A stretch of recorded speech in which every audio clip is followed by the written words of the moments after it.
Hello and welcome back to the another episode of Daily Quiz for IAS Prelims 2025. It is 20th September today, and in this video we are going to discuss and derive some questions from these articles which are on the slide, which are actually taken from the newspaper. If you are the first time visitor of this channel, then let me introduce this initiative to you guys. Every day in this video we discuss three types of questions. The first set of questions are from the current affairs. We take up the most important articles from the newspaper and discuss them a little bit in detail and derive some prelims based questions from those articles so that it will give the idea how the questions may come from the current affairs, how questions can be framed from the current affairs with respect to your prelims, so that it prepares you very well for your next prelims exam. And the another set of question is from the static topic. If you had followed me, you would know every day we discuss some static topic here. And today we are going to discuss Article 4 of the Indian Constitution. As you know, we had started it from last 1 month. We are studying Indian polity here in bits. In bits we are studying it here. We are discussing these articles and we will derive some question from this article which would be prelims based. So please do stay with me, do watch the full video, it would be very much beneficial for you. And at the end of this video we will discuss few previous year questions so that it will give the idea how the questions do actually come in the exam and what can be the methods by which you can solve those questions. Please do watch the video till the end so that you may get benefited from this initiative in a better way possible. And before we start our discussion, I would like to request you guys, please do note these questions somewhere. These questions are very much important for your preparation. When your exams would be near and you would want to revise your current affairs, it won't be easy then, because you would have to go to different sources and the time would be very much less for you to revise the current affairs of whole year. But if you will have these questions with you, you just have to revise these questions. It will help you revising the current affairs, as well as it will boost your confidence, as you would have solved so many questions. It will definitely help you. It will boost your confidence before entering the exam hall. And who knows, maybe many questions would be asked which would be very much close to these questions which we discuss here. So with this, I request you guys, please watch the full video and note these questions somewhere. And also I request you guys, please do subscribe the channel and share it with your friends so that they may also get benefited from this initiative. With this, let's move to the topics which we have to discuss today, from which we are going to frame the questions. The first article, as it was in the news, India Malaysia acclamation for an Indian leadership that still exists.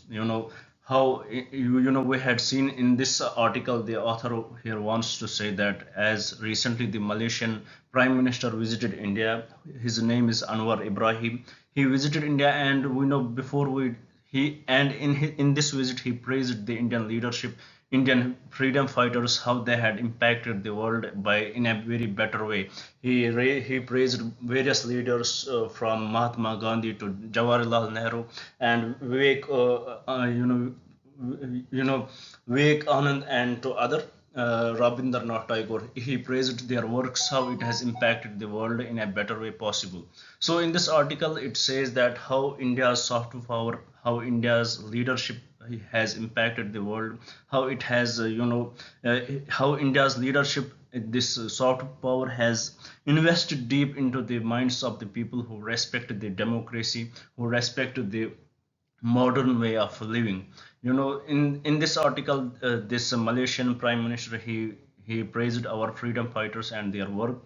As we should know that recently the relation between India and Malaysia were not that good because a few anti-India stands from the Malaysia, as they, when we had Article 370 issue, then they spoke unnecessary about India. After that, there were various human rights concerns raised by them against India. So recently our relations were not very good.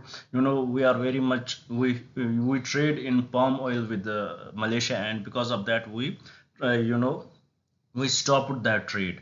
But recently we are trying to restore our relations now.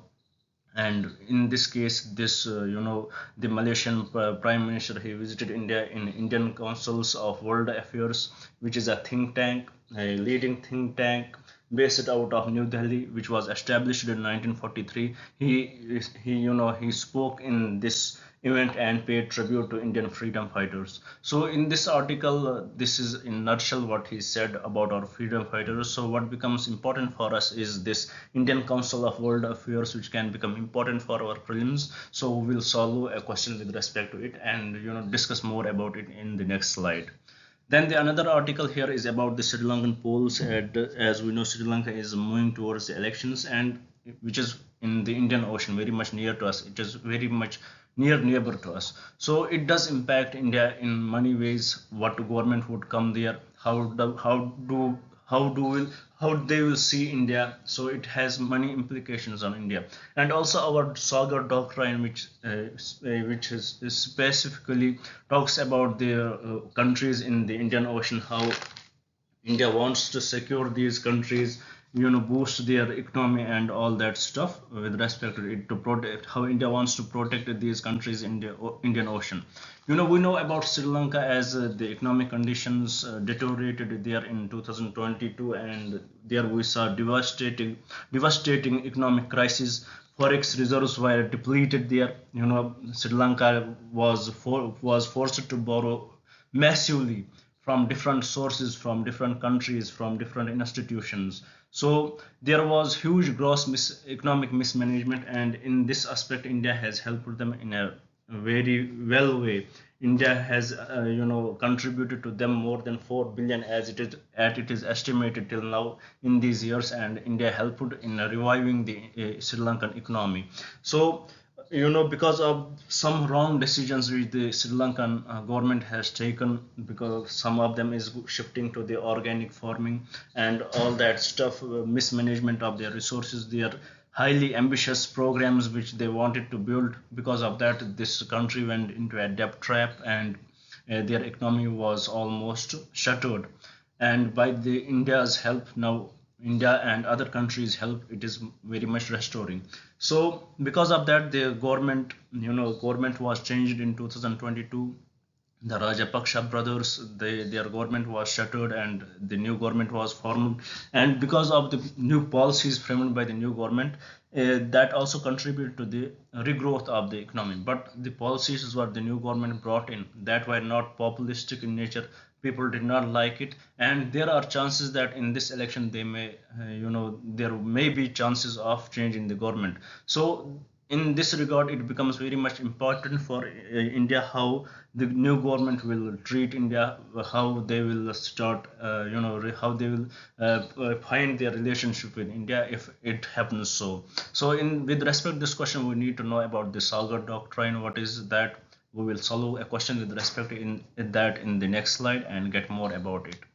Then the another article which was in the news is about the Financial Action Task Force, as it has reviewed India, and it gave a statement about India that it said India should increase court system capacity, and because of that, it will reduce dependency of cases. Right now in India there are huge pendency of cases, and also by the help of the Financial Action Task Force, we had brought in two different laws. For example, Prevention of Money Laundering Acts, and we have brought in unlawful activities Prevention Act, UAPA. So there are many cases, many people are involved in these cases, but unfortunately our courts are not able to give the decisions on time because of the huge burden of the cases. So with respect that, FATF has requested India that they should increase the number of courts, they should increase the court system capacity, which would help in reducing the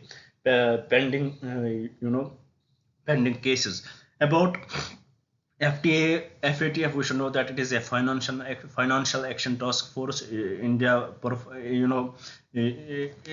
performance is in implementing FATF. We should know about that. It was established in 1989 by G7 countries. It is headquartered in Paris, and its main purpose is to counter the money laundering, and also and further by after 2001, when there was 9/11 attacks, it is approach was increased to counter terror financing too, as there was links between money laundering and terror activities. So after 2001 onwards, its approach was increased to counter the terror financing too.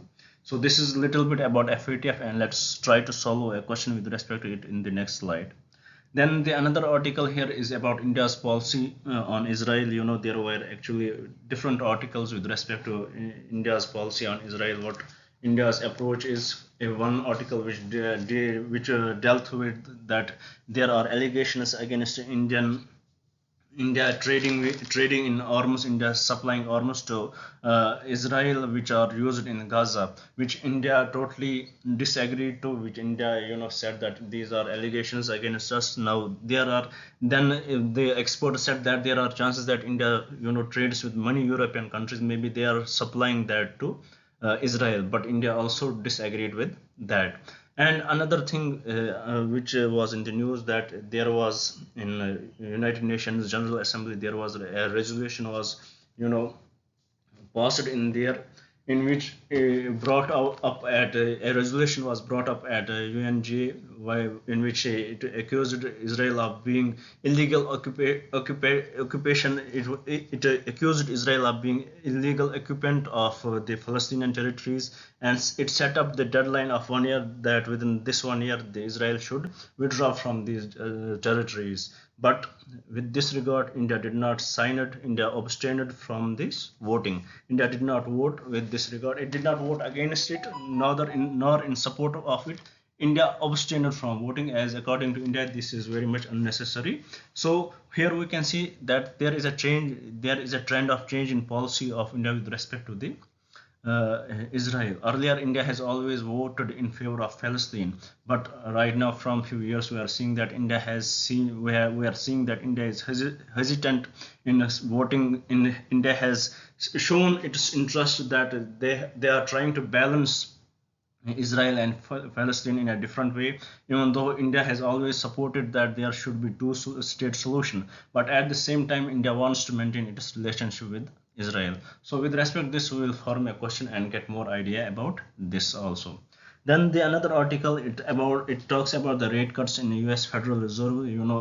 What this article is actually about, that in the U.S. Federal Reserve they had cut the interest rates. So because of that, there would be huge liquidity in the U.S. markets, and it will impact the emerging economies like India, because now the investors would tend to shift their investment in those economies which will provide them higher interest rates. As in USA, they won't get that much interest rate, as it has reduced. Now they will shift towards India, because India will provide them highest interest rates, and it will increase the imports. It will increase the foreign reserves in India. But it may also lead, as we are much dependent on the imports, it may increase the inflation in our country too. It may have impact of that, even though there are various factors responsible to that, but there are chances that inflation in our country may also increase. With this, then there was another article. It basically talks about the brain-eating amoeba, which is primary amoebic meningoencephalitis. It was we had various majorly discussed about it in various videos. It is a brain-eating amoeba. It is usually the pathogen which is responsible for that is a Naegleria fowleri. That is the pathogen which is responsible for that. And why this is in the news, because Kerala has been successful in reducing the impact of this PAM disease. So with respect to this, we will solve a question and get more idea about it. And after solving all those questions, we will discuss a static topic, which is Article 4, and finally we will discuss few previous year questions. So with this, I hope you had got the idea what was in the news. You had got it. Now let's try to solve the question with respect to it and get you the better idea how these news articles can be framed in a questions. So with this, let's move to the first question. Here the first question talks about, it says, which of the following statements about the Indian Council on World Affairs are correct? First statement: The ICWA is the oldest think tank in India, established in 1943. 100% correct. Nothing wrong with it. It is the oldest think tank in India. It was formed during the colonial era. It was established in 1943. Second statement. It is a statutory body under the Indian Council of World Affairs Act 2001. 100% correct. Statement 3. The primary objective of the ICWA is to promote international understandings and collaborations through research and dialogue. 100% correct. So with respect to this question, all the three statements are correct. So by discussing this question, you would have got the idea about this forum, and also you got the context why we are discussing this, because the Malaysian Prime Minister spoke in this forum about the Indian freedom fighters. So with this, let's move to the another question on the another slide. Here the question is about which of the following statements about the Sagar doctrine are correct. Question is about the Sagar doctrine. Why we are discussing it? Because we are seeing that Sri Lanka is moving towards the elections, and if change in regime there, it may affect their relationship with India. But we have the Sagar doctrine, which basically talks about what. Let's discuss in it. The first statement: the Sagar doctrine emphasizes India's commitment to enhancing maritime security in the Indian Ocean region. 100% correct. Statement 2: it was articulated as part of the India's broader Act East policy. 100% correct. Nothing wrong with this. Statement 3: the doctrine primarily focuses on military engagement and arms sales to neighboring countries. No, it is incorrect, because here is its explanation. It says, while security cooperation is a component of the Sagar doctrine, but the Sagar doctrine is more focused on economic growth, maritime security and collaborative engagement, rather than solely on military engagement or arms sales. So this third statement is incorrect, because the major focus is on economic growth and maritime security, and also collaborative engagements between the countries, rather than primarily focusing on the military engagement or arms sales. So statement 3 is incorrect here with respect to this question.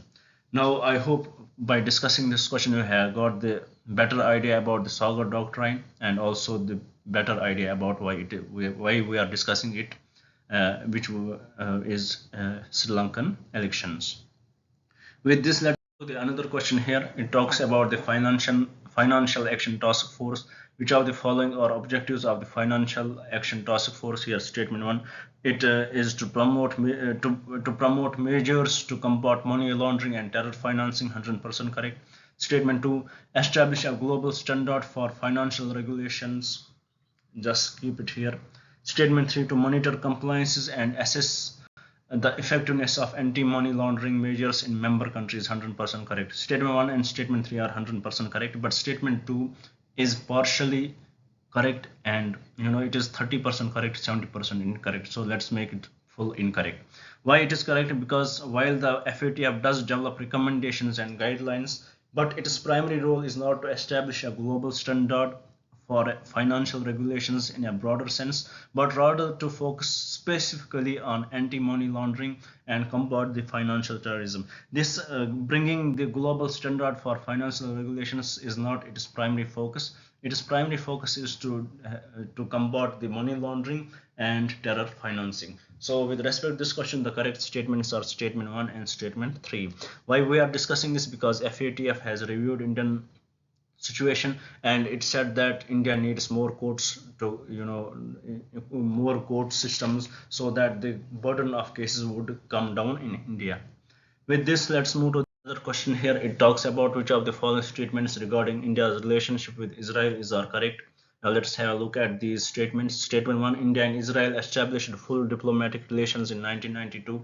100% correct. Nothing wrong with this statement. Statement 2: Israel is one of the largest suppliers of military equipment to India. 100% correct. But because of the war which is going on in Israel and Palestine, these supplies had reduced. But overall, when the world is without wars, Israel is one of the largest supplier of military equipment to India.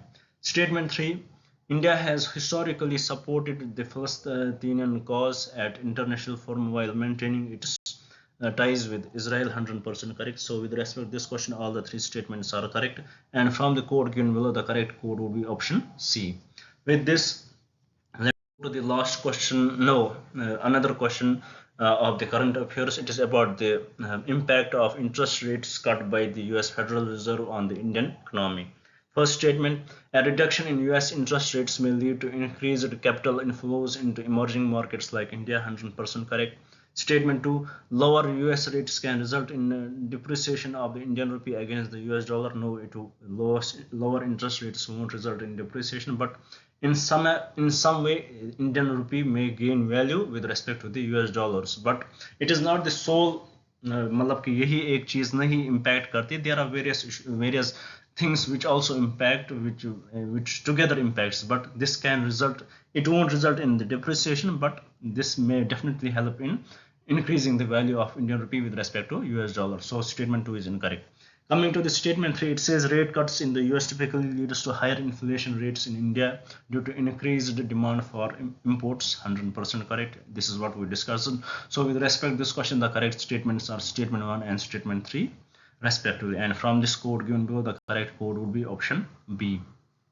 With this, let's move to the another question from the current affairs, which would be the last question from the current affairs. It says, which of the following statements about primary amoebic meningoencephalitis are correct? Statement 1: PAM is caused by the amoeboneglari fowleri. 100% correct. Statement 2: it primarily occurs due to the ingestion of contaminated water. No, it does not occur due to ingestion of contaminated water, but it usually occurs when contaminated water enters the body through nose, often during activities like swimming in warm lakes or hot springs. When somebody dives into the uh, you know into the dirty water, which has chances of this amoeba in that. So when that water enters through the nose into the respiratory system, then only it can lead to the PAM. Otherwise, if it gets into the stomach, that will get digested. So majorly it occurs due to when it enters through the into the respiratory system. So statement 2 is incorrect. Coming to the statement 3, it says the disease has high mortality rate and is often fatal if not treated promptly. 100% correct. Nothing wrong with this statement. So with respect to this question, the correct statements are statement 1 and statement 3 only, and from the code given below, the correct code is option C. With this, we complete our today's discussion with respect to the current affairs. Now let's move to the static topic which we have to discuss today. And today's static topic is Article 4. Let's see what Article 4 says. We had seen that Article 2, it talks about establishment of new states and all that. Article 3 talks about form a new state by separation of territory, or increase the area of any state, diminish the area of any state, alter the boundaries of any state, or alter the name of any state. We discussed about it, but here Article 4, it says it declares that laws made for admission or establishment of new states under Article 2 and formation of new states and alteration of areas, boundaries or names of existing states under Article 3, मतलब कि जो भी law under मतलब कि ये नई state लाने में या एग्जिस्टिंग स्टेट को ऑल्टर करने में बनाया जाएगा, those laws are not to be considered amendments to the constitution under Article 368. So मतलब कि अगर आप कोई अगर if the government wants, if the parliament wants that they want to change the status of union territory of Jammu and Kashmir to state of Jammu and Kashmir again, so that won't be deemed to be Constitutional Amendment Act under Article 368. So what would be the impact of it? So the impact of such laws, which is such power that Article 4 gives to the Parliament, is that such laws can be passed by simple majority. So very simple majority is needed for passing such laws, and also an ordinary legislative process would be needed to pass such laws. So ये इसका impact है, मतलब कि जो भी आप Article 3 या Article 2 में कर रहे हो, changes ला रहे हो या कोई state add कर रहे हो, or you are removing any state from its statehood, that won't be considered as the Constitutional Amendment Act under Article 368. So this is what this article says in nutshell. Now let's try to solve a prelims based question on this article. Here the question says, which of the following statements about Article 4 of the Indian Constitution are correct? Statement 1, Article 4 deals with the amendment of the Constitution and its procedure. Totally incorrect. Statement 2, it allows Parliament to make laws for the administration of union territories. 100, it is correct. Statement 3, Article 4 is non-justiciable, meaning it cannot be challenged in a court of law. Totally incorrect. It can be challenged in the court of law. So with respect to this question, the correct statement is option 2, which is option B, 2 only. So with this, I hope you had understood the static topic 2. Now let's move to the last part of our discussion, which is solving the previous year questions. Here the first question is, the Indian Muslims in general were not attracted to the extremist movement because of, this is very much simple and straightforward question. If you would be having very little knowledge about modern history, you would definitely answer this question with by just looking at it. It is options. First, influence of Sir Said Ahmad Khan. You can somehow think about it, but this is not totally accurate. Even though you don't have the knowledge about it, just keep it here. Maybe this may be correct or incorrect according to you. If you don't have the knowledge, just keep it here and read the other options. Second, anti-Muslim attitude of extremist leaders. You can see that, but this is very extreme. These, even though those extremist leaders have different approach, but they were not anti-Muslims, so you can easily mark it incorrect. Third, indifference shown to Muslim aspiration. No, this is also very much incorrect. Fourth option, extremist policy of harping on Hindu aspect. This is very simple to answer, because extremists did harper on the Hindu aspects, and it is by nature the Muslims felt alone because of that, and they did not like it, and because of that they were not attracted to the extremist movement of the Indian national of the Congress that time. So with respect to the Indian Muslims in general, why they were not attracted to the extremist movement, because it was because of the extremist policy of harping on Hindu aspects. So with respect to this question, the correct statement is option D. Now if we will come back to the influence of Sir Said Ahmad Khan, this becomes something for which you need to know, which you need to have information, and it is totally incorrect. It is not because of that, but it was because of the extremist policy of harping on Hindu aspects by extremists. Coming to this question number 2, here it says, which of the following events was characterized by Montague as preventive murder? Is it killing of INA activists? No. Is it shooting of Mahatma Gandhi? Very late, totally incorrect. D, shooting of Curzon White? No. Is it massacre of Jallianwala Bagh? 100% correct. So with respect to this question, the correct statement is option B. So with this, we complete today's discussion. I hope you would like the video. I hope you would share it with your friends. I definitely hope you would subscribe the channel. Thank you for staying with me. Thank you very much. Have a nice day.